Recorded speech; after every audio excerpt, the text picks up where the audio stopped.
Hey everybody, welcome.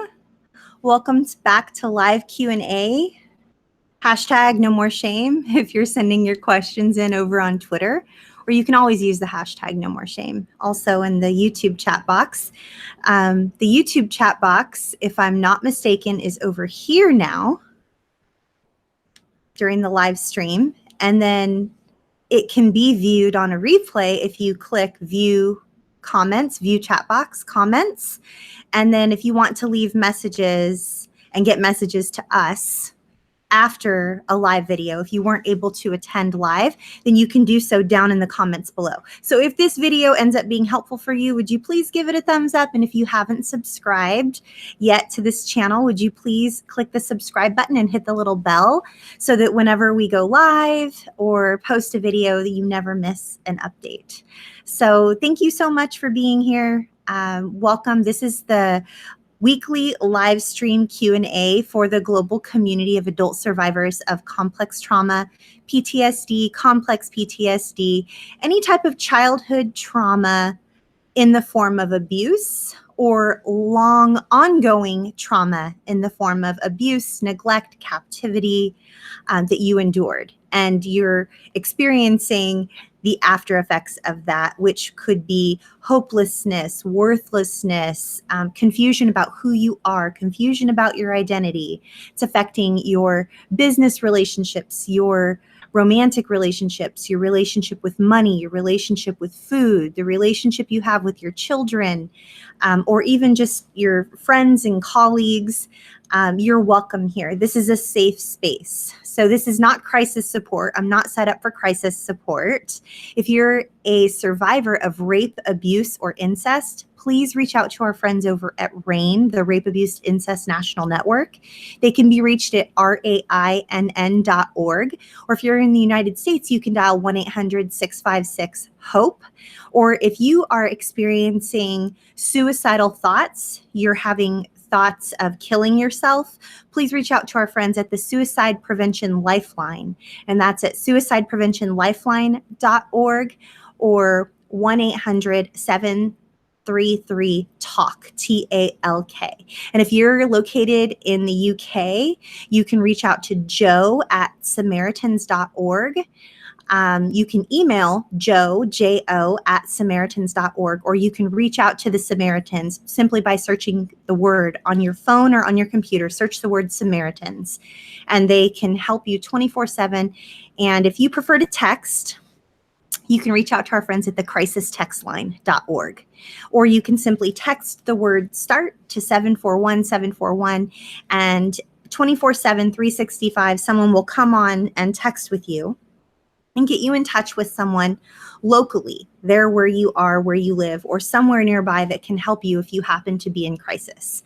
So as I posted in the chat box over here, up at the very, very, very, very top, if you page all the way up to the top, I am calling for an intern or volunteer that would like to volunteer once a week at 6 p.m. Pacific, 9 p.m. Eastern.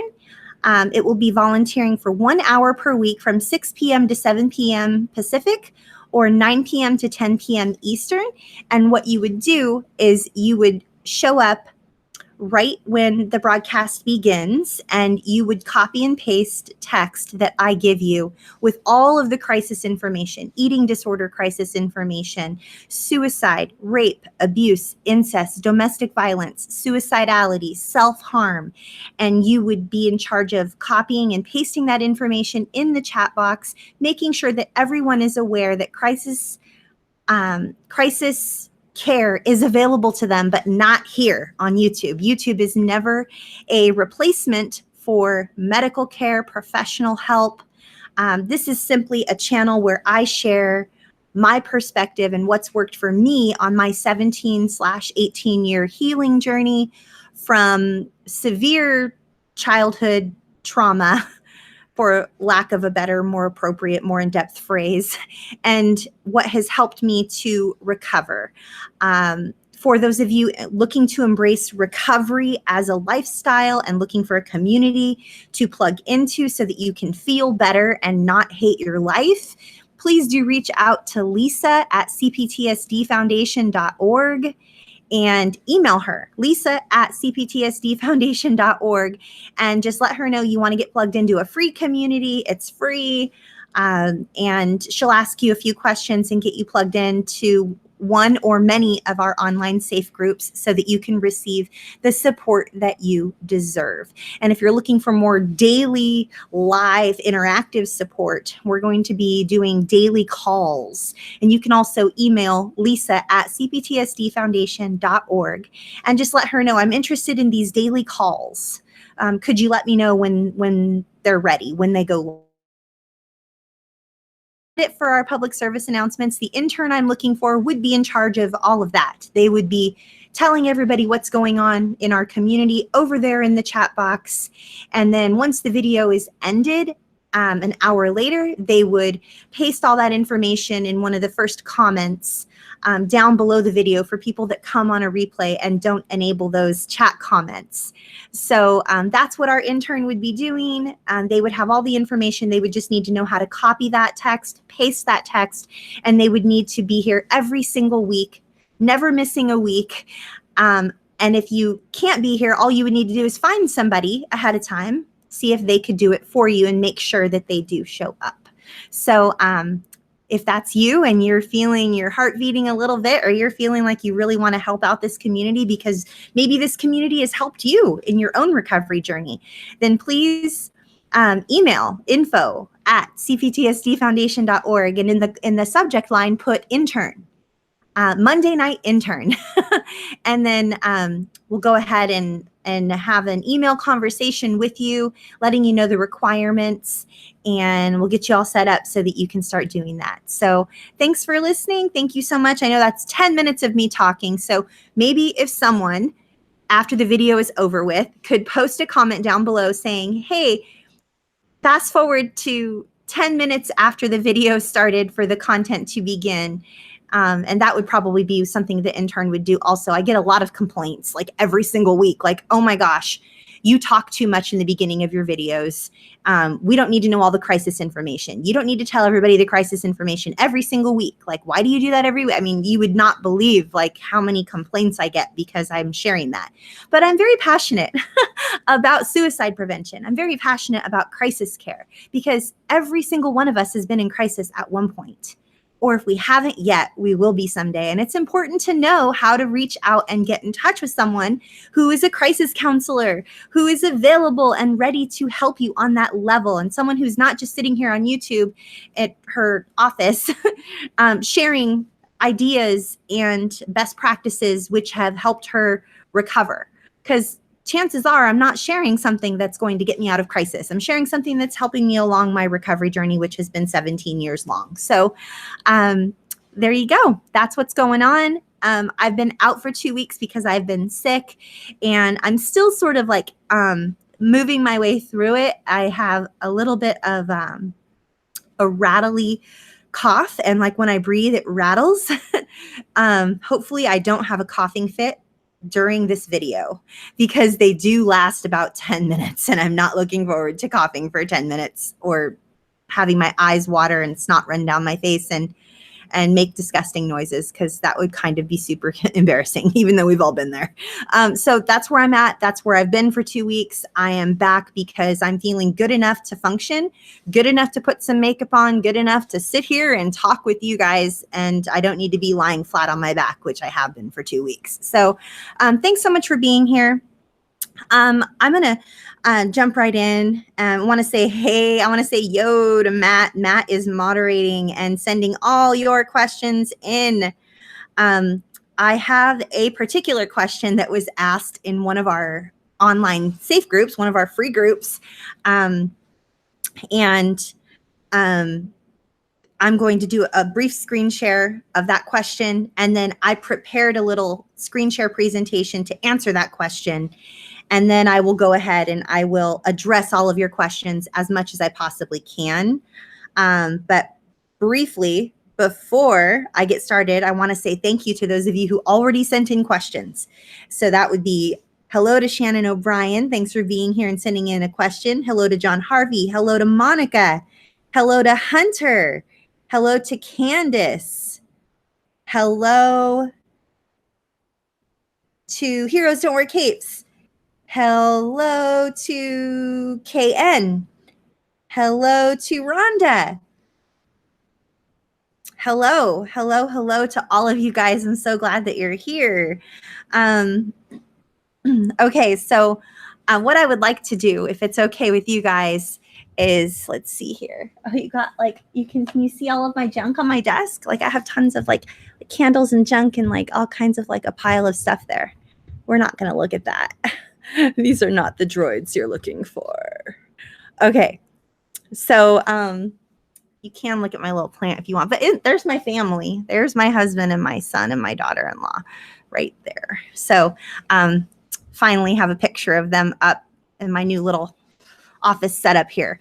Okay, so what I would like to do is I would like to show you the question that was asked in one of our groups.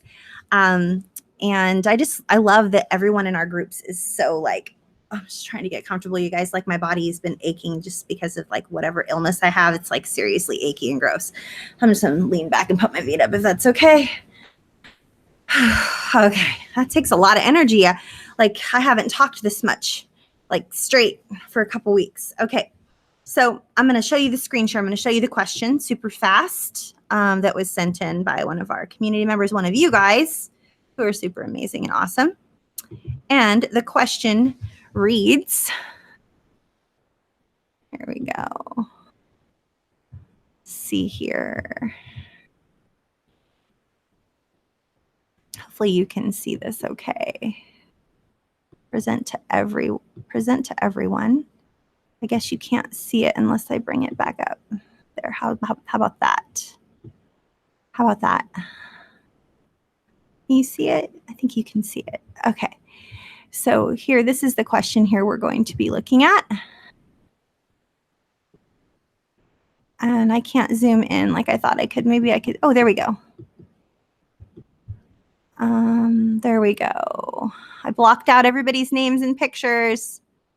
Okay, so isolation and self-protection, breaking free from it, and how to know if someone you meet is safe or manipulative. So what this person is responding to is a question that went out in our community, on some of our online groups. What topics would you like covered on a Monday night? So isolation and self-protection, I'm going to go into that on a different video, and I'll probably refer people over to like Richard Grannon, who specializes in self-protection. Like that's his entire career. Physical self-protection, mental self-protection. He's been doing it for 20 years and he's excellent at it. And I've never studied self-protection. I have lived in isolation, but I think you're looking for someone who actually like knows what they're doing and not someone who's just trying to, make it up as they go along. So I want to focus on this here. How to know if someone you meet is safe or manipulative. Okay. What I would like to hone in on, you guys, is that these traits, safe, unsafe, and manipulative traits, can be ranging from subtle to blatant.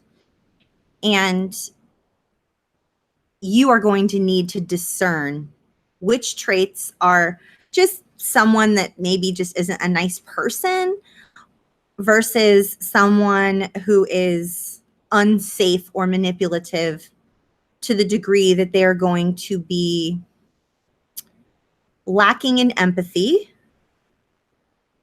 exploitative, and excessively focused on themselves at the expense of you.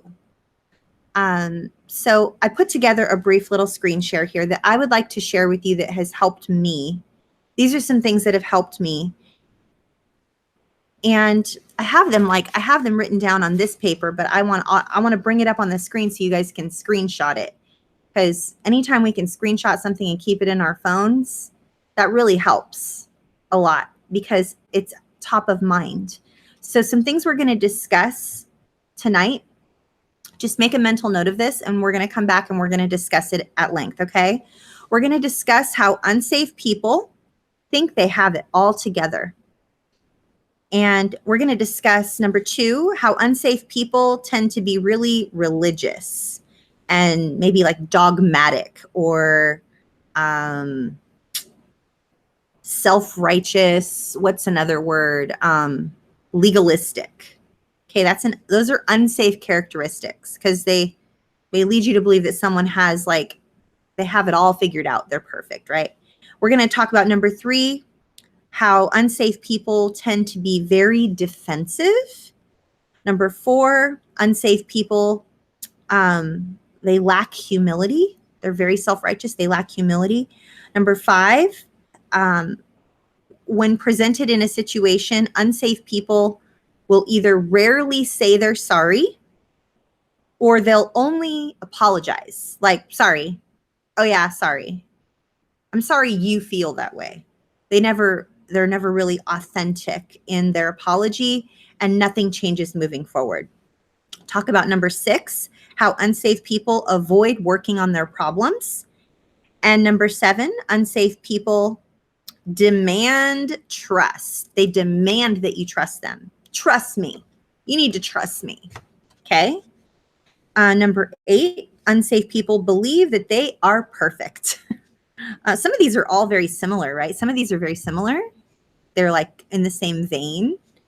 And number 9, unsafe people blame others for everything. They always are like, it wasn't me. It was that fault. It's the system's fault. It's my therapist's fault. It's my wife's fault. It's my husband's fault. It's my kid's fault. It's my ex-husband's fault. It's my teacher's fault. It's my boss's fault. It's your fault, right? They're never able to become self-aware.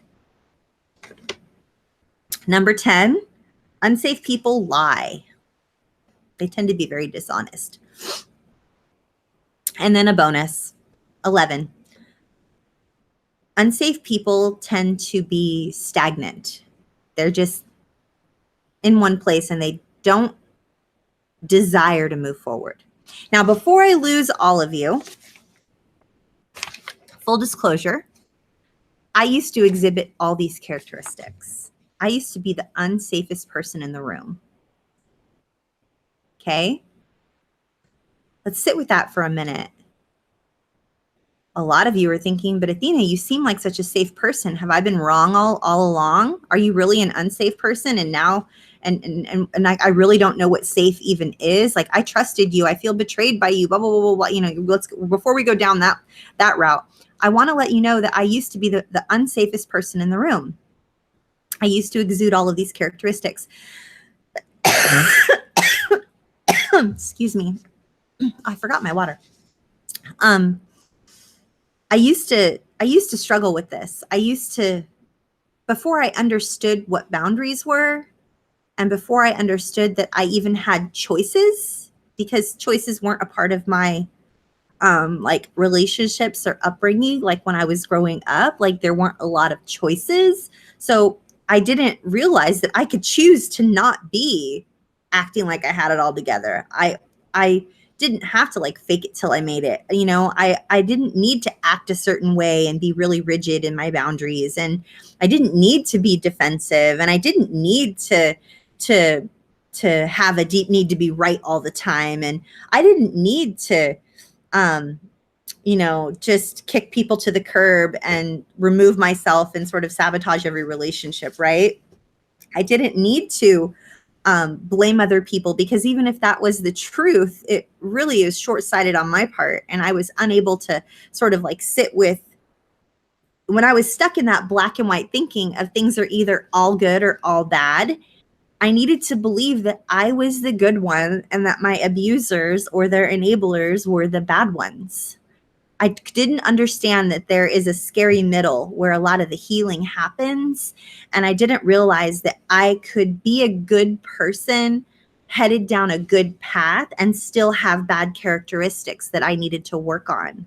So I had all these things. I mean, I would blame my family. I was dishonest. I was really in a stagnant place, and I wasn't really growing because I didn't understand at the time that I had choices. So I was the unsafest person in the room. So now that we've talked about all of that and what they look like, I want us to discuss perhaps, some areas that you might see yourself in, some areas that you feel that perhaps you could improve upon. I know for me, in my journey of trying to heal from all of the trauma, I had a really hard time admitting that I was perhaps extremely damaged. Well, first of all, I didn't know that there was ever anything wrong. I thought that the life I was living was like pretty normal comparatively, like compared to others. I didn't know that I led a life filled with abuse. And then once I realized I led a life filled with abuse, I had a hard time admitting that I could be permanently damaged from it or severely damaged from it. I wanted to believe that none of it was true, because every single area of my life that I thought was good and safe, it was connected and touched somehow to the parts of my life that were traumatizing and painful. And so I couldn't reconcile the two. There was such cognitive dissonance there. Ooh, Harriet, if you could pop up the YouTube card for the video that I did on cognitive dissonance.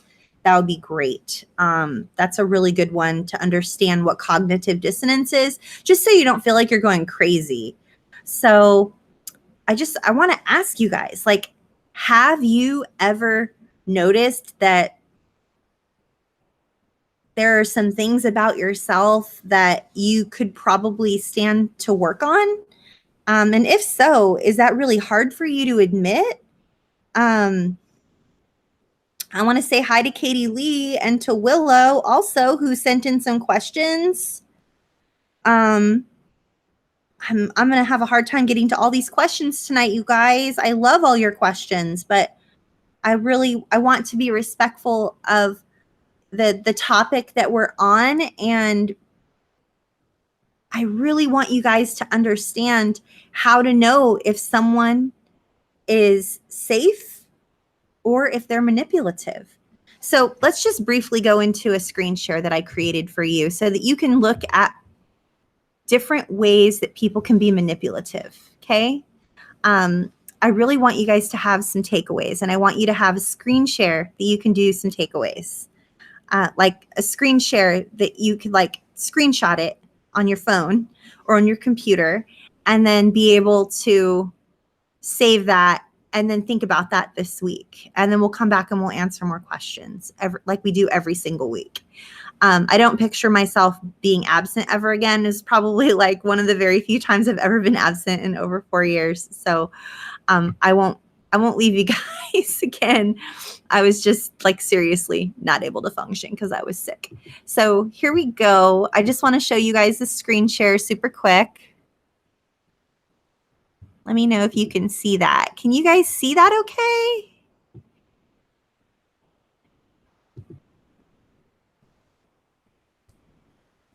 Can you see that okay? I hope you can.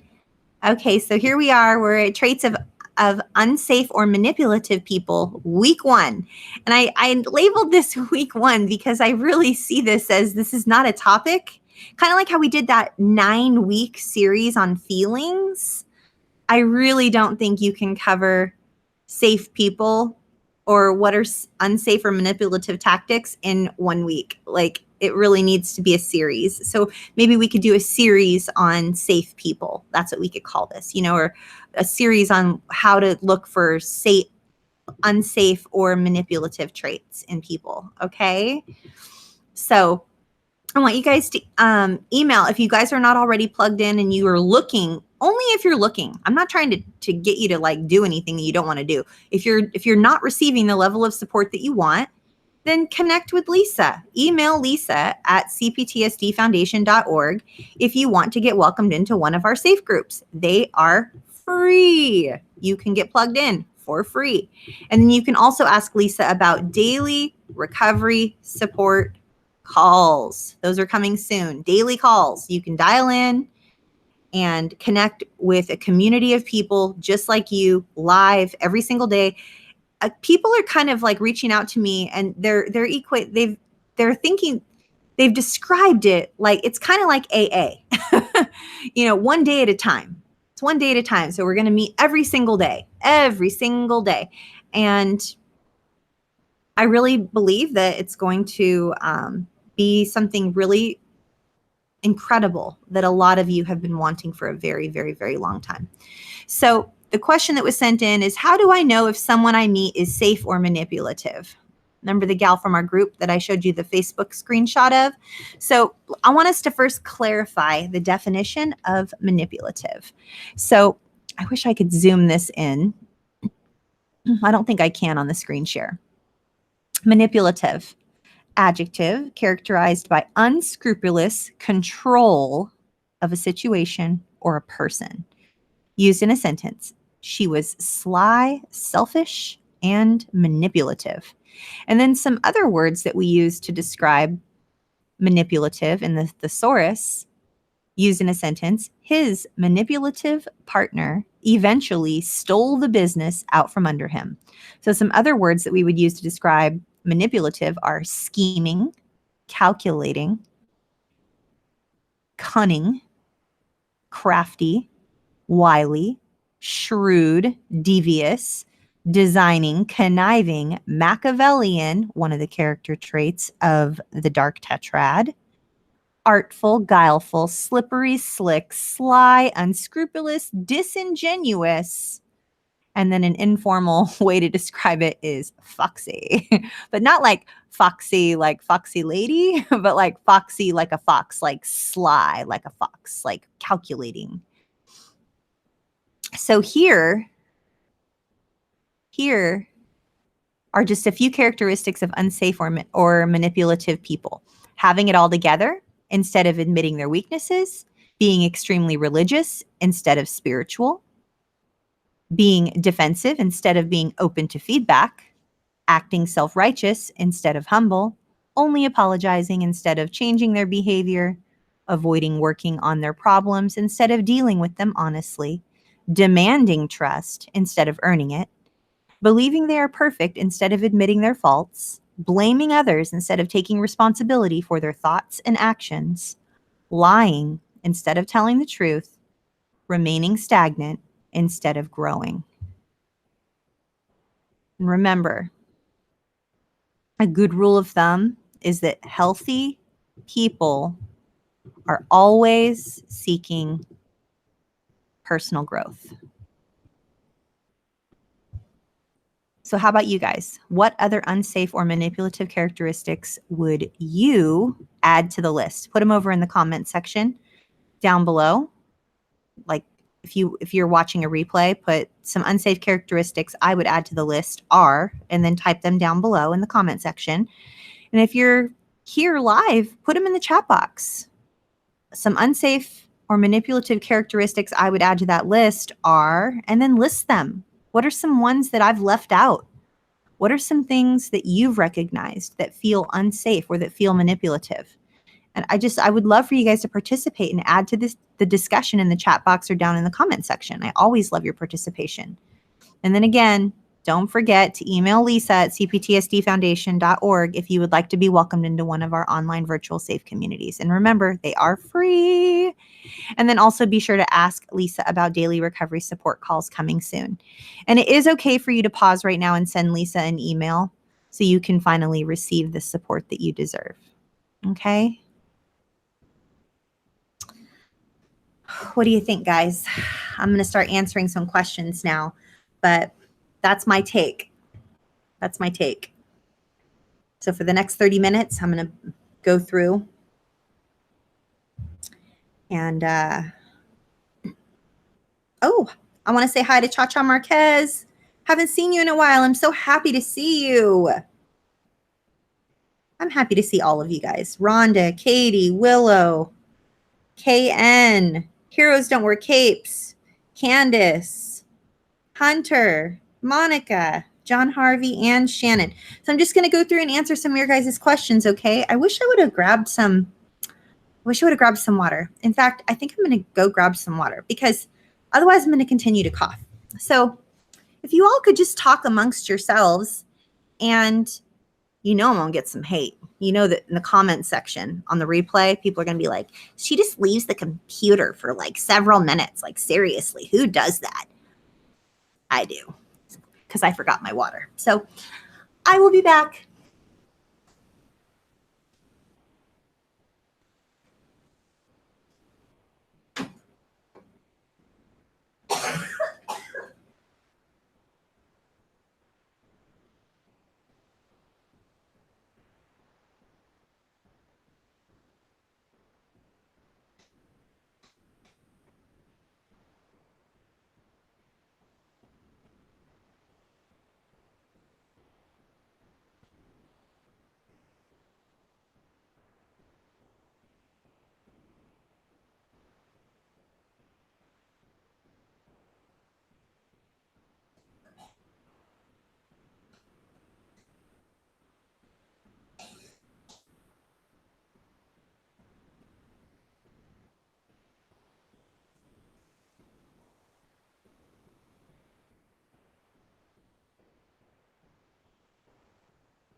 That's what I'm talking about. I'm talking about cute little unicorn. Cute little unicorn cozy. That's what I'm talking about. Okay. I'm back. My apologies. Thanks for keeping one another company. Maybe someone could post in the comment section below. Let people know they can skip ahead for however many minutes. Okay.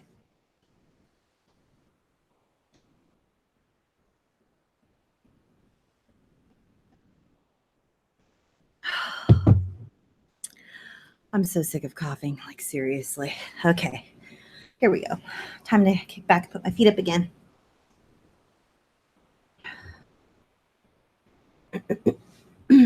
Shannon says, how can we deal with the emotional fallout when an online person we thought was safe later turns out to be unsafe and we need to block them? Ooh, this is a good question. I've had to deal with this, Shannon. It's super painful. I'm not going to minimize this. Anyone who tells you that it's just an online person and it's not even a real relationship and you should just like, don't even worry about it. You're never going to meet them. Anybody who says those things is like so full of it and they don't understand. They just don't get it. So first thing I want to do first, Shannon, is I want to validate how painful this is and what a painful betrayal this is. Because when we're online, in our community, I believe that it's different than in a lot of other communities.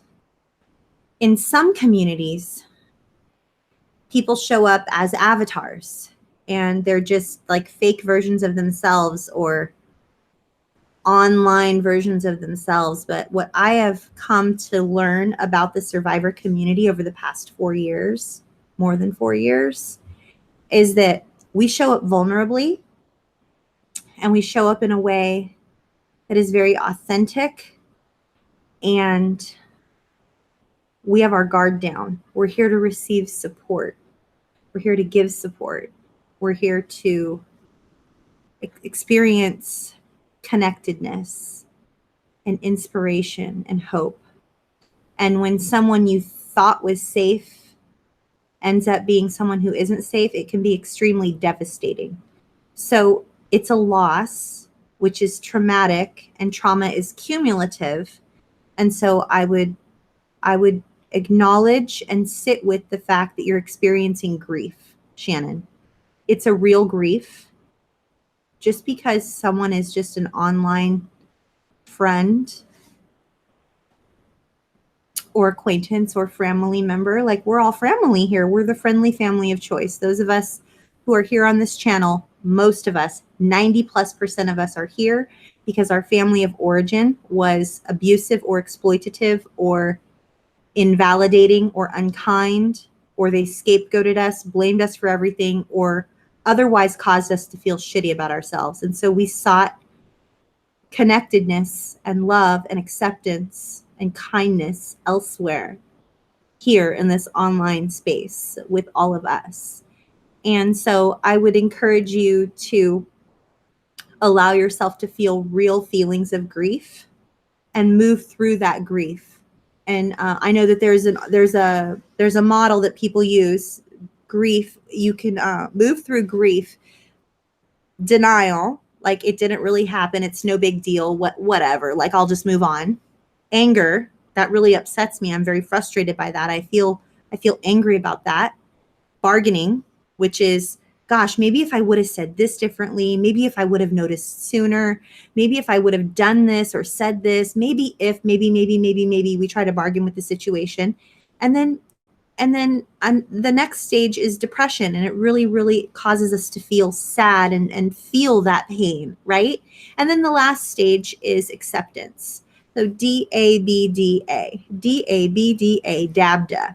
So DABDA is how we work through grief, and that includes online grief with anyone you thought was safe and wasn't safe.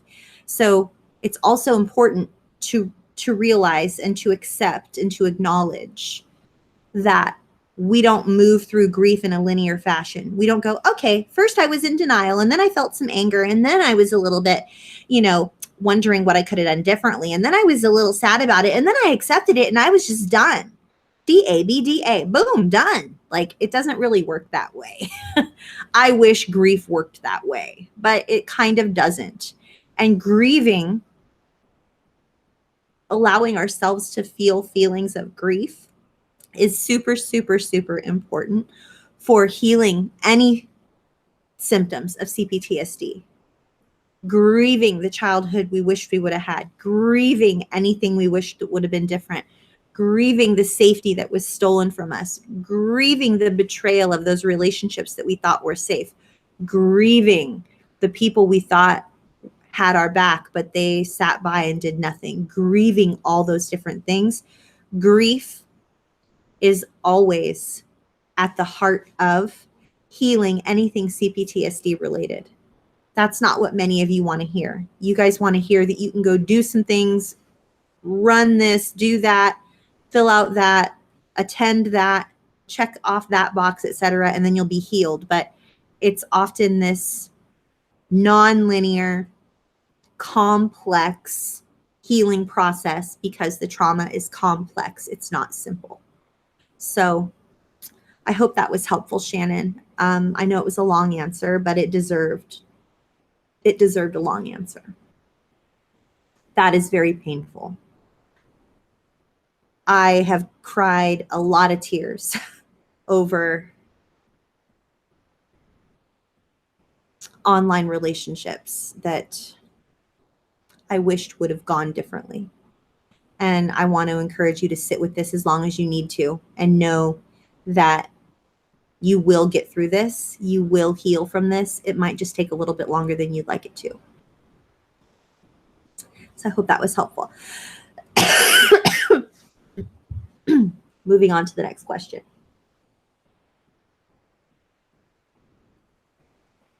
Okay. John Harvey says, how can you know someone is unsafe when you can submit to things without thinking? This is such a good question, John Harvey. All your guys' questions are good, by the way. Sometimes I think to say, this is such a good question. And then sometimes I don't think to say it. But I want you to know that all your questions are good questions. So the reason this question is such a good question is, as adult survivors of childhood abuse, which is, if you're on this channel, you're an adult survivor of childhood abuse, whether your abuse was in the form of neglect, physical, ritual, religious, financial, sexual, emotional, all of it is abuse. Neglect, all of it's abuse, okay? There were programs involved. You've been programmed to behave a certain way if your childhood was not good enough, as Pete Walker would call it, okay? If it wasn't supportive, your needs weren't met, you weren't safe, you didn't feel validated, you didn't feel appreciated, you didn't feel special, you didn't feel encouraged, you didn't feel like someone believed in you. You were sort of unsure of the landscape. Like if you had that kind of thing happen, you have programs. You've been programmed. And one of the ways that we're programmed is that we just acquiesce. We mindlessly do things without even thinking because we do what's expected of us. We ascertain and discern. We discern what we think someone wants us to do that will cause us the least amount of pain. That's what adult survivors of childhood abuse do. That's what we did when we were kids. It was a survival mechanism, and it kept us alive because we could discern what we were supposed to do and what we weren't supposed to do. But survival mechanisms from our childhood are rarely helpful adaptive coping strategies in our adult years. So we would call those maladaptive coping strategies. And anything that is a maladaptive coping strategy, like submitting to things without thinking, then we need to work on that. So what I would do, John Harvey, is I would start with no. My advice to you, if you were my client and I knew that you were getting yourself into things, and not able to discern someone who is safe or unsafe, I would encourage you to start with no, which just means having a rigid boundary at first. Anytime we practice boundaries for the first time, we're going to overcorrect. Like if you're driving your car along and you accidentally swerve into the lane without paying attention, or how do you say, submit to things without thinking, like you weren't really thinking, and so the car kind of drifted. If you realize there's an oncoming car and you might have danger, you realize a little bit too late because you did it without thinking. You won't slowly go back into your lane and keep the car on track. You're likely, if there's danger headed, because you did it without thinking and you're realizing it a little bit too late, you're likely going to go, oh shit, and you're going to move the car. You're going to swerve the car. You're going to overcorrect. The same thing happens with boundaries. In the beginning, when we need to establish and maintain boundaries, sometimes for the first time or with certain people for the first time, we tend to overcorrect. And that means that our boundaries are a little bit rigid and they're not fluid at first. And that's okay, because a rigid boundary is better than no boundary.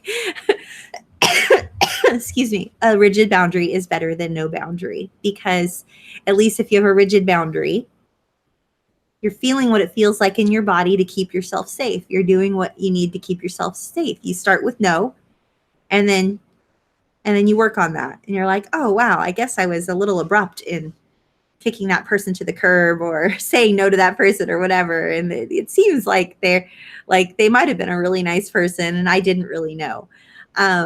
So maybe I won't do that next time. Maybe I'll do it a little bit different next time. But it's better for you to at least have protected yourself in an effort to establish a boundary than to fall into an unsafe situation by submitting without thinking. I don't want you to submit without thinking. It's always important that we think before we allow ourselves to have conversations, get into relationships, say yes to things. This isn't going to happen right off the bat. It's not going to be something we do right off the bat perfectly, and that's okay. It's okay. It's important that we don't condemn ourselves for not knowing how to do it perfectly. When you got a bicycle for the first time when you were a kid, or when you were learning how to type, or when you were learning how to play a musical instrument, or when you were learning how to talk, you didn't come out of the womb knowing how to say the Pledge of Allegiance. So where's Kalisha? Kalisha always makes the coolest memes. Like, that's a good one for all of us to remember. You know, boundaries and learning them is just like talking. We didn't come out of the womb knowing the Pledge of Allegiance or knowing our ABCs. So we're not going to know how to have healthy, fluid boundaries right off the bat. It's just going to take a little while. How long did it take us to learn how to talk? We didn't know how to do our Pledge of Allegiance until we were like 4 or 5 years old. We didn't know how to write our name until we were in like first or second grade. We didn't know all of our colors or all of our ABCs until maybe we were 4 years old. You know, so establishing and maintaining healthy boundaries it's a language. It's like learning a brand new language, and those things take time. That's why there are bajillion dollars spent on like Rosetta Stone. My son was stationed in the military at a place called the Defense Language Institute in Monterey, California. And he was in a full immersion program for years to learn how to speak another language. You are effectively, John Harvey, learning to speak a new language when you learn safe people versus unsafe people. It's an entirely new language.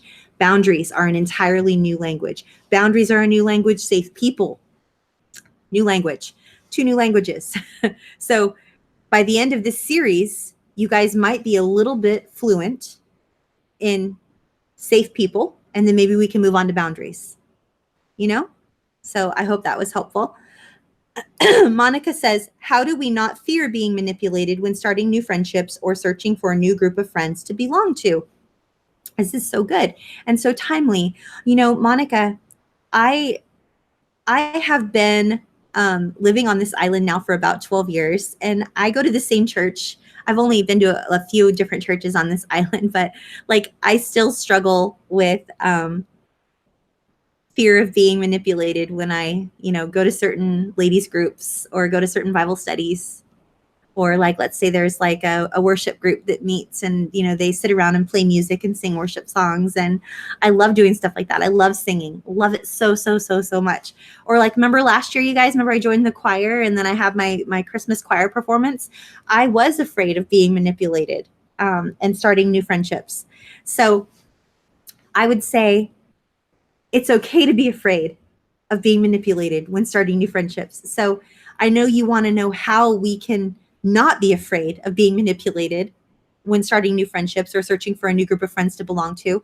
But I want to sort of put it back and sort of flip it on its head a little bit and say, being afraid is totally okay and natural. You've been through hell, been through trauma. You've been through trauma.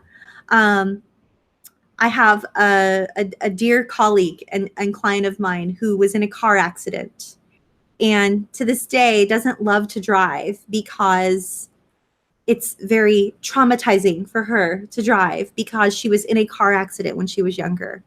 That's trauma. I was the center car in a 5-car pileup on the 5 freeway merging onto the 55 in Southern California during rush hour. I was so traumatized. I had retrograde amnesia for a couple of years. Like I seriously would dissociate completely when I would be on that stretch of road and didn't realize I was doing it. I had to force myself to remain present. I had to like turn on, like try to remain present, singing song lyrics or rolling down the window or turning on the air conditioner or whatever. Or when cell phones came around, you know, making sure that I was on some sort of a speakerphone call at the time so I could remain present while I was on that stretch of road. It's okay to be afraid, Monica. It's totally okay to be afraid. When we allow fear to dictate and we're no longer vigilant, we're actually hypervigilant, then I would say it would be good to practice some CBT or maybe even some DBT, or even do a little bit of maybe some meditations or some guided meditations, or even a little bit of some affirmations surrounding a certain topic of going out and reaching out to new people and new groups of friends. Those things can be very, very, very, very helpful, like visualizations even. So I hope that was helpful. Great question. Hunter says, hi, Athena. Hi, Hunter. An incident where a coworker made fun of someone else's PTSD as if it's not real deepened the mistrust that tonight's video is addressing. How to rebuild bravery when this kind of stuff happens. Oh my goodness. Well, first of all, Hunter, I want to validate you, and I want to acknowledge how brave you are. I'm sure everyone in the chat box right now is like, Hunter is so brave. Like, you're so brave, because not only are you bringing it up, but you acknowledged it. Like, you recognized that someone making fun of someone else's mental illness is wrong. And that is an unsafe characteristic. And I would mentally file that away in my little filing system of like, that's the type of person that makes fun of other people's mental illness. I file those people along with the type of people that like go to eat somewhere, like in a fast food restaurant, and then leave their trash all over the table, right on top of their tray, and then just leave. And then when you say, aren't you going to throw your trash away? They say something along the lines of this. That's what these people are paid for. Like, I'm keeping them employed by leaving trash on my table. They're paid to throw my trash away. And so I'm doing them a favor by leaving a mess on the table so that they continue to get paid to pick up my tray and throw my tray filled with all my trash in the trash can. They can do it. I don't have to pick up after myself. That's what they're paid to do. I wish I was joking, but sadly, I dated somebody that acted like that. And incidentally, they were the same type of person that would make fun of someone else for mental illness. And they were the same type of person that made fun of people because of the color of their skin or the clothes people were wearing or the way that they painted their nails, or if they had not shaved their legs properly, or the type of clothes they're wearing, type of shoes they're wearing, the type of haircut, etc. I didn't know at the time that there was a choice, and like that was simply my dating pool. Like, I didn't know that like I could choose not to date this person. This sounds really crazy. Like, Athena, hello, like, you chose to date that person, but I kind of didn't. Like, I was in like kind of a desperate situation. I was like out of the frying pan into the fire, being kicked out of my house as a young girl. I wasn't even good enough to be abused anymore or used, and I didn't know where to go, and I was homeless, and I didn't know what to do. It was like a horrible situation, and I had a friend, and then that situation, I ended up, I ended up having my son. I mean, I was so young. I was 18 years old. And so then I ended up meeting this girl who was his sister, who was my friend. And I ended up moving in because I needed to find a safe place to live, because the place that I got away from, that I moved in with one of my friends, had fleas, and my little baby was getting bit by fleas, and I felt terrible. And so I walked 17 miles. I walked 17 miles pushing a baby jogger, those 3-wheel joggers with like the bicycle wheels, with my son, to go stay at this house to get away from the fleas. Plus there was someone cooking drugs in like this place like right next door. And that was really scary for me and very triggering from like my childhood. And so anyway, this person that I was staying with, that I ended up dating, was the type of person that would like leave his trash and say that it was somebody else's like problem, and that he was keeping them employed, and like he would make fun of people because of their mental illness. It was that. And let me just tell you, Hunter, that the fact that you see this to be wrong and you see this to be like a character flaw means that you're an amazing human and that you're so brave. So thank you for bringing attention to this. No one should be made fun of for having PTSD, because hello, that's trauma. Like, trauma happens to you. You don't go out and be like, let me go get me some trauma today. Like, yeah, let me go find me some good trauma. Like, no, it happens. Like, we are traumatized. Like, it's not like I'm not saying that we don't participate in maladaptive coping strategies that could be re-traumatizing. But usually, if you have maladaptive coping strategies, it's because you needed a coping strategy because you were experiencing trauma to begin with. There is a root to the trauma. So high five to you, Hunter, for noticing and for speaking up and for wanting to bring it to people's attention. I think you're amazing. And I think that that it's okay to not trust this person. Feeling mistrust is natural and should be commended. So you're brave. You're more than brave. Candace says, what can I do? I've been out of an abusive relationship for 2 months now, but I find I'm still drawn to hanging out with people who display red flags because I don't want to do things alone. Ooh, this is a hard one, Candace. This is a really hard one. I've been in this situation when I was much, much younger, and I can honestly say that I chose to hang out with people who weren't healthy people. They displayed a lot of red flags because I didn't want to do things alone, only to figure out like 10 years down the road that I end up alone anyway because they're not healthy. So I sort of circumvented the process. Like I've learned to circumvent the process. You need to learn it for yourself. You need to learn that choosing unhealthy people to hang out with will only delay you choosing to be by yourself. Because if I tell you, well, don't hang out with those people, Candace, you need to just be by yourself. Then you might end up depressed, and then you might end up with falling into a pattern of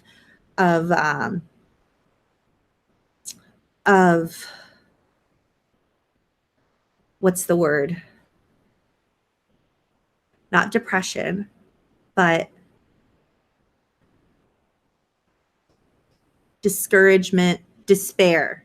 You could fall into a place of despair and feeling hopeless and helpless, and perhaps those feelings may be really painful. And then you could then adopt different types of coping strategies so that you don't have to feel that pain, and you could get into some sort of addiction or eating disorder or some other sort of maladaptive coping strategy because you don't want to feel all alone and you don't want to feel like you're in despair or discouraged or depressed. And so if it were me, I would do it alone all day long. Every time I would choose to do things by myself.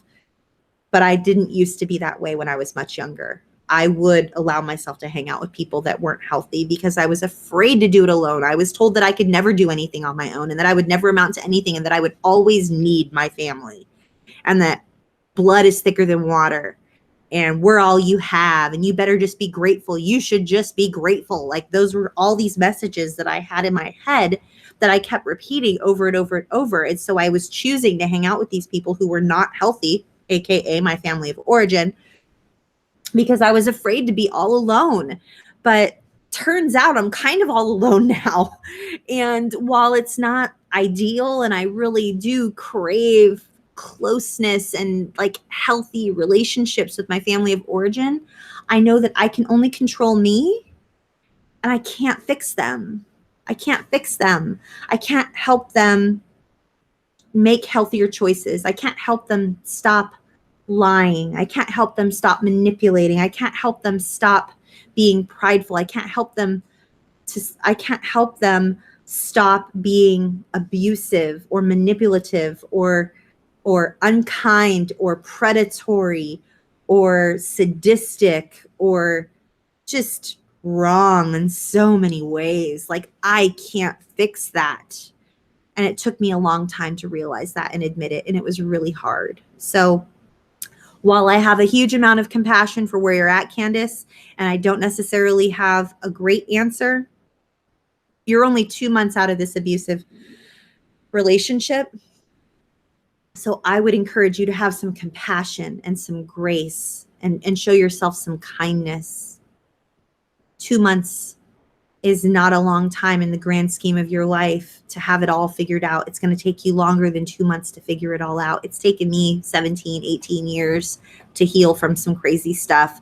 But it took me 30 something years to establish and maintain almost 40 years, about 40 years to establish and maintain some healthy boundaries with some toxic people in my family of origin. I hope and pray that it doesn't take me 40 more years to recognize those things. I hope that I'm learning every day. All we can do is do the best we can. Like all we can do is all we can do. The best we can do is the best we can do, right? So if you're doing your best to hone in on and acknowledge those red flags, then the next best step would be to distance yourself, low contact to no contact with anyone who's toxic, and find ways to really enjoy hanging out with yourself and being alone. Sometimes being alone is really, really like a really hard thing to do. Sometimes we don't like being alone with ourselves because we don't really like ourselves very much. But if you if you could, excuse me, one second.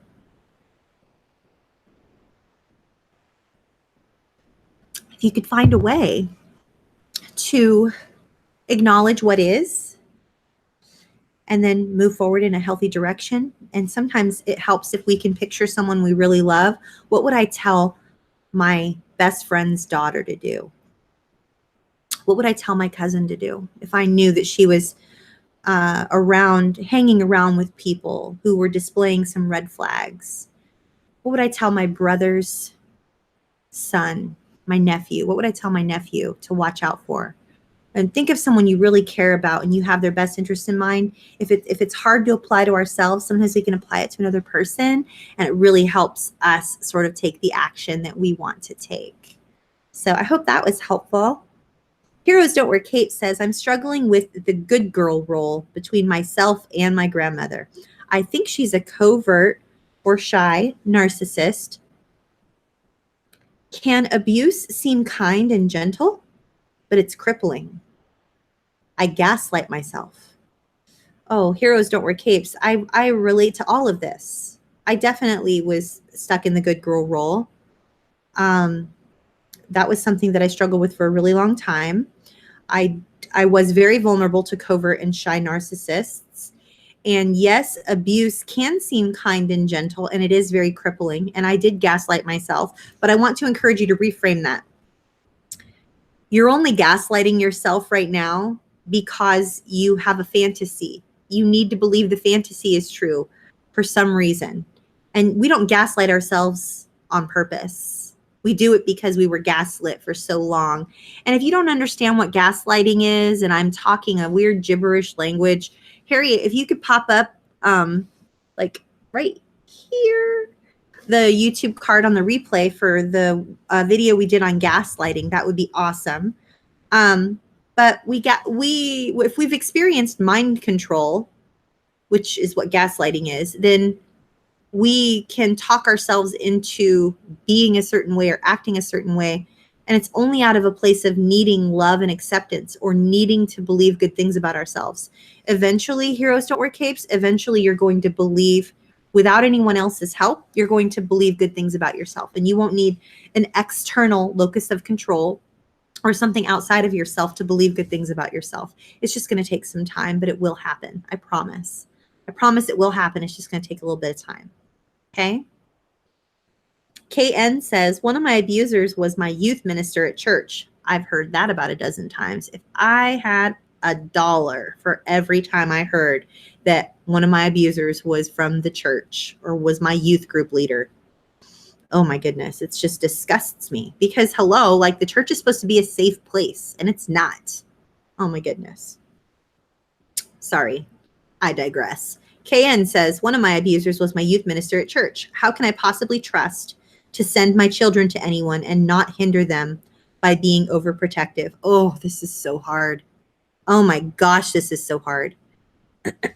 The only way I was able to allow my son to go to youth group, and knowing what I know about the church, the only way I was allowed, that I was able to allow myself, rather, not allowed, like the only way I was able to allow myself to let my son go to youth group and attend functions was if I knew that I did all I could preemptively to prevent and make sure that nothing was happening. And that all begins at a very young age, in my opinion. Like, I developed a really healthy line of communication with my son from the time he was very, very, very, very little.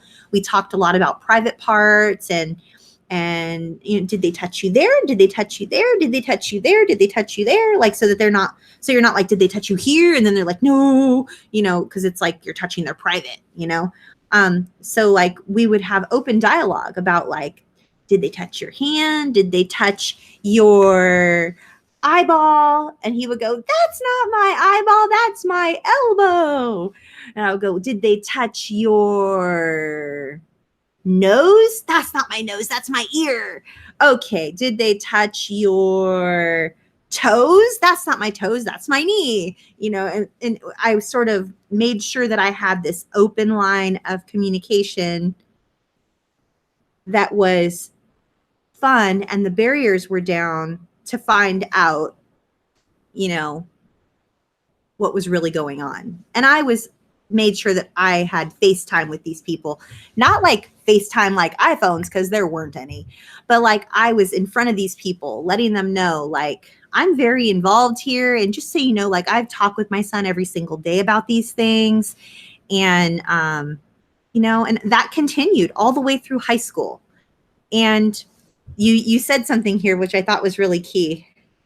You said, I don't want to hinder them by being overprotective.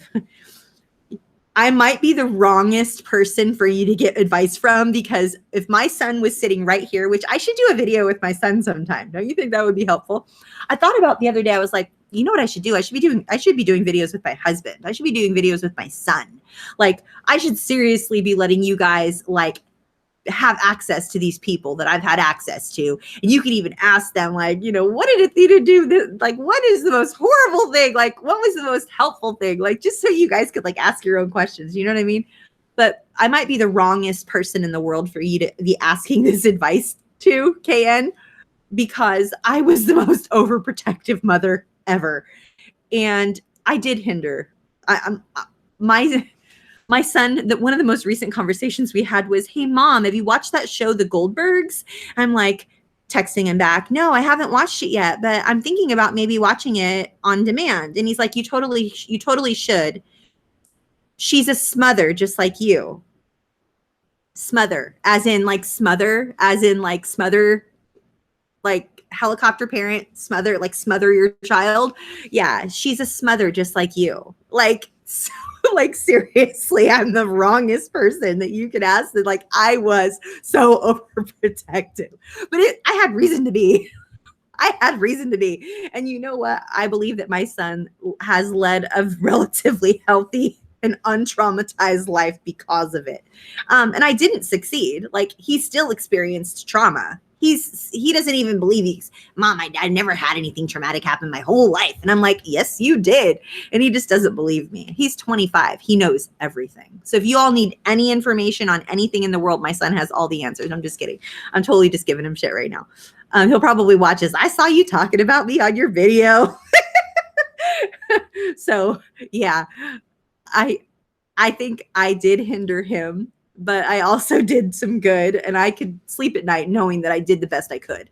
So just do the best you can, KN. Do the best you can, knowing that you've tried everything. So, and if any other parents are watching this video, how did you protect your kids from getting abused and traumatized, especially if you were sexually abused or otherwise abused in the church?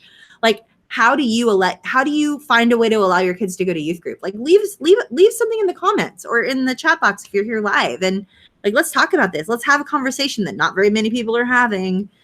Here we go. Rhonda says, how to set new boundaries with a manipulative person without struggling with guilt. Rhonda, you're not going to like this answer, but you're going to feel a little bit guilty. You're going to feel a lot guilty at first. But guess what? It gets less over time. The guilt gets less and less and less and less and less the more boundaries you set with more people, because the win, the like, yes, I did it. I did a boundary. And you're just like so excited. That outweighs the guilt that you potentially feel, and you get better. Again, it's just like the accidentally swerving into a lane because you weren't really watching and you're like, oh no, and you swerve the car. You're going to overcorrect. We all overcorrect. But better safe than sorry. If you believe someone is manipulative or unsafe, you're going to feel a little bit guilty at first, and that's okay.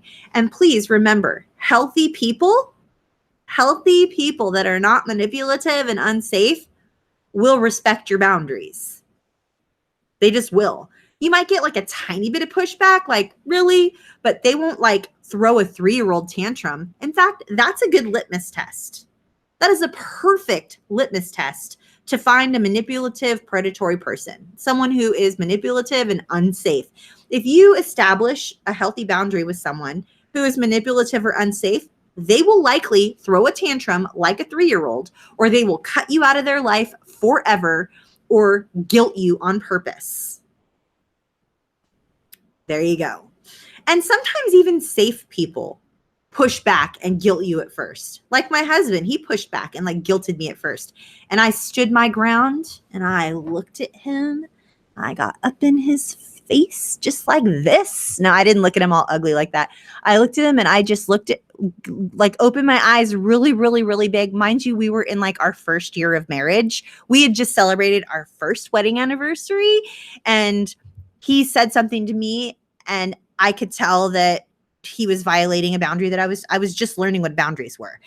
And I looked at him without blinking and I said, I do not receive your guilt messages.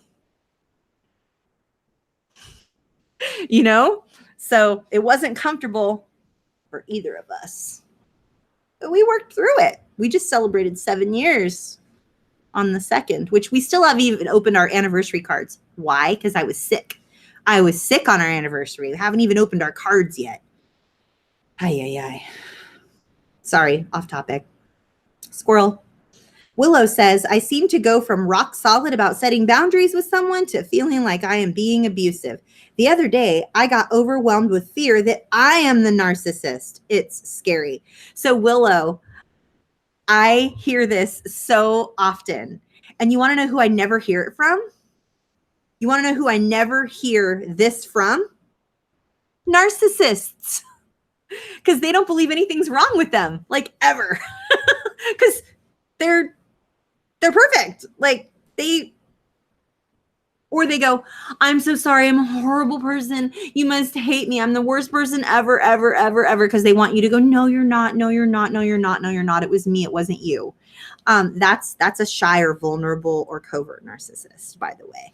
But like your classic garden variety everyday narcissist, if they are, which it's not up to us to say that somebody is a narcissist. Like, that's diagnosed by someone else, like by a doctor, not us, not me. I'm someone on the internet. But I'm willing to bet. What's that phrase people use from way back in the day, like our grandparents' days, like dollars to donuts? I would bet dollars to donuts that you aren't the narcissist. That's what I'm saying, Willow. I'm saying that I have struggled with being super rock solid about boundaries to feeling like maybe I'm going overboard a little bit. And then I get super, super, super afraid that I'm the narcissist and that I'm being abusive, et cetera, et cetera. You're going to know if you're being abusive. I'm here to tell you that if the worst thing you've ever done in this particular situation is set a healthy boundary and then maybe like set too rigid of a boundary, I would like to affirm you that in my personal and professional opinion, that's not abuse. I don't think that's abusive. I think that is healthy. And perhaps if you have gone overboard, then that's what it is, going overboard a bit, but you're not an abuser. And from what I can tell, you're not a narcissist and you're not scary. So that's my opinion.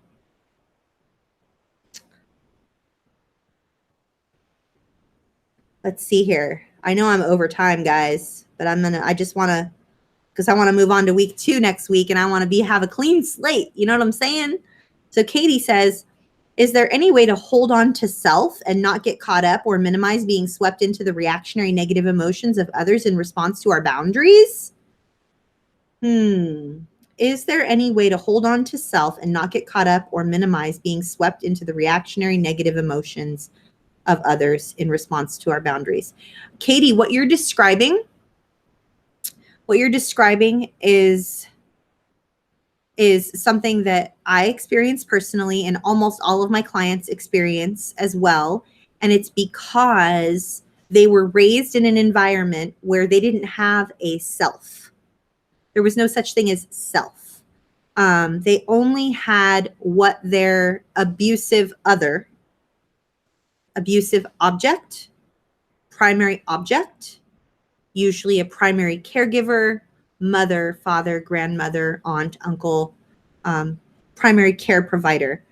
Usually the other had all of their needs projected onto the person, the child. And so the child wasn't ever allowed to know that they existed apart from the other. And so if that's the case, you've experienced a tremendous amount of abuse over a long period of time. The only people I know of that struggle with holding on to self and not getting caught up or minimizing themselves, if someone else reacts to them trying to establish and maintain a healthy boundary, etc., what's happening is this other person is projecting their feelings onto you. And since you were programmed from a very young age to say, yes, all the feelings belong to me.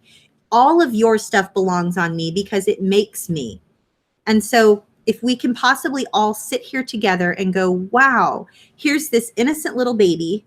Here's this baby that grows into a little toddler, who grows into a little child, who grows into like a bigger child, and then a tween, and then a teen, and then a young adult. And all they know is, I'll take all the things. The only way I know who I am is if you pour all your junk onto me, pour all of your negative emotions on me. And that way I know I exist. So if we can all sit here right now and look at that and see how tremendously traumatizing and abusive that situation is that I just described, then that will help you acknowledge how deep this abuse is, and then help you to show yourself a lot of compassion and patience and kindness when you feel afraid to push back or feel afraid to figure out who you really are separate from other people. You know who's really great at helping people with this, Katie Lee, is Lisa A. Romano. If you type in YouTube right now, Lisa A. Romano, she has tons of videos and everything that really talk about this a lot. And I highly recommend reaching out to her and tell her Athena says hi, because she can really help you with this as well. Rhonda says, can an unsafe person acknowledge that they're struggling but blame everyone and never think it's their fault? Everyone needs to apologize to them and treat others like crap. Can an unsafe person acknowledge that they're struggling but blame everyone and never think it's their fault? Yes, if someone thinks it's never their fault and they blame other people, that's an unsafe person. That is an unsafe person. And if everyone is needing to apologize to that person, even though they're treating everyone else like crap, that person is the unsafe person. I'm not saying that we're not unsafe as well. Maybe we are, and we need to work on ourselves. But this person that is unable to acknowledge that part of the responsibility belongs to them, they are unsafe. And I would establish and maintain a healthy boundary with that person and keep that person at arm's length if you possibly can. That is textbook unsafe person, manipulative person, for sure. Tread lightly, Rhonda. Tread lightly on that one, because it could be years or decades down the road before you realize, holy shit, I've been sucked into this vortex of really believing that this person is the quote unquote victim and that everyone else is the problem. And you wake up and go, that's clearly an impossibility. It's impossible to believe that this person is the only person that nothing is ever their fault and that it's always everyone else. Because if we stand back a little bit and we look at this particular situation that you've described here, we see clearly that there is a common denominator in the narrative, and the common denominator in this narrative is this person that is always blaming everyone else. So they're the center of the storm, basically, is what I'm saying. So I would say that they're an unsafe person, but I don't know this person. So, and again, I'm only just a person on the internet. So tread lightly is my advice.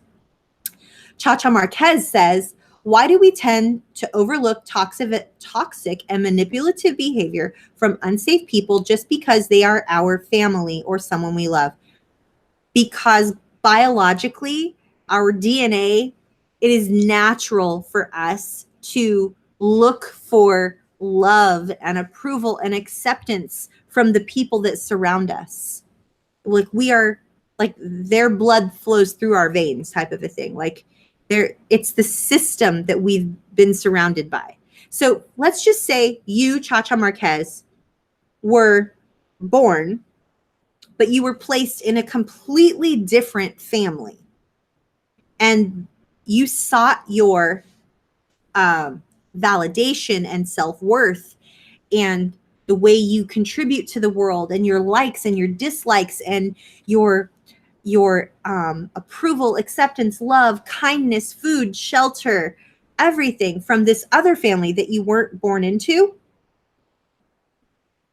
you would likely seek it from them and learn from them because it's the whole nature versus nurture.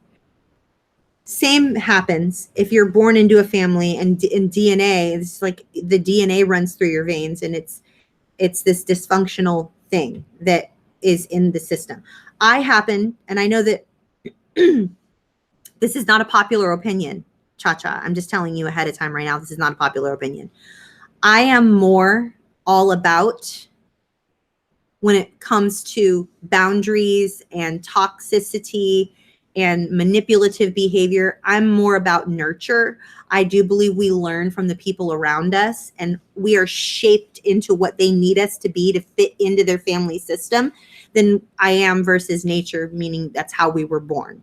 However, it is natural for any living being to seek its validation from that which gave it birth. So if you're talking about a mother, it's going to be hard for you to not overlook toxic and manipulative behavior because that's your mother. Like she brought you life. You know, it's just this, it's this innate thing that we're born with. But if you're talking about other, like another family unit, like someone besides your mother, then I would say it leans more towards the nurture. I'm always going to lean more towards the nurture, actually. Like look at all the people that are adopted and they can be adopted into unhealthy families. This is a topic that we could talk about for the next year and a half. I could start an entire YouTube channel on this topic alone and we would never come to a conclusion. But I believe it's because we seek our identity and we are looking for someone to reflect back to us and model for us what it means to be a good human. And all we know is what we know. And so if all we've ever been surrounded by are unsafe, toxic, and manipulative people, we don't even know that they're unsafe, toxic, or manipulative until later on in life. Because like, I didn't know I was raised in abuse until I got away and I was like, oh, that was not good. That was not healthy. Oh my goodness. You know? So I hope that was helpful. Deborah says, is someone not having regard for your boundaries a manipulative person? Yes. Someone who does not have regard for your boundaries, that's an unsafe characteristic. I'm not saying that they're a manipulative person or an unsafe person. I'm saying they're exhibiting unsafe characteristics or manipulative characteristics. It is a characteristic of an unsafe person. So yeah. I went 20 minutes over and I'm done for the night. I'm so happy that you all were here. And I just can't wait to see like where this series on safe people goes. Like I'm going to be waiting for more questions to come in. info@cptsdfoundation.org. What other questions do you have regarding unsafe characteristics? We're going to review these unsafe characteristics. We're going to review what safe characteristics look like. We're going to expound upon this and talk about it in weeks to come. And I'm so excited that you are here along for the journey. So thank you for being present. Thank you so much for your time and your attention and being patient while I went to go get some water. All of it. I'm so grateful to you guys. So until next week, Monday, 6 p.m. Pacific, 9 p.m. Eastern, I'm super grateful for you. And I hope that you will be kind to yourself this week and come back with some questions regarding safe people, safe characteristics, manipulative people, how to spot them. Come with something to offer the group here. Come with a great attitude, ready to listen, ready to support others, ready to exude some healthy boundaries, establish and maintain some healthy boundaries, ready to add value to this community. And I look forward to seeing you next week. And thanks for all of your kind emails and messages regarding me getting better and all of that. Like, it's been 2 weeks, so I'm about as good as I'm going to get. I'll see you guys next week. Bye.